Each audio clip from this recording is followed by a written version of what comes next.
साथीहरू नमस्कार। अहिले हामीले यो जुन गणतन्त्र भन्छन् नि, यिनले भनेका गणतन्त्रमा यिनका कोही गणतन्त्रवादीलाई नेतालाई अथवा यिनका विद्वान भनौँ न, कथित विद्वानहरूलाई यिनलाई सोध्यो भने जनताले के पाए त्यो व्यवस्थाबाट भन्दाखेरि बोल्न पाइस् भन्छन् है। बोल्न पाउने व्यवस्थामा कसले कसले बोल्न पाउने हो त्यो पनि छुट्याइदिए भए सजिलो हुन्थ्यो। अब यिनले जनताले बोल्न पाउँछन् भन्ने भए त अब हिजो पुष्पकमल दाहाल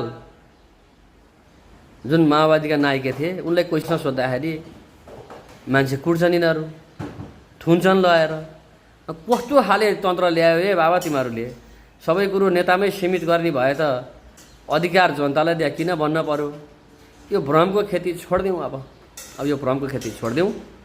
यो लुट्नलाई ल्याइएको विदेशीको चाहिँ दलाली गर्न ल्याइएको व्यवस्था हो। त्यसकारण यसको अन्त्येष्टिको लागि सम्पूर्ण नेपाली हातेमालो गरेर लागौँ। त्यसको विकल्प अब देखिँदैन। धन्यवाद।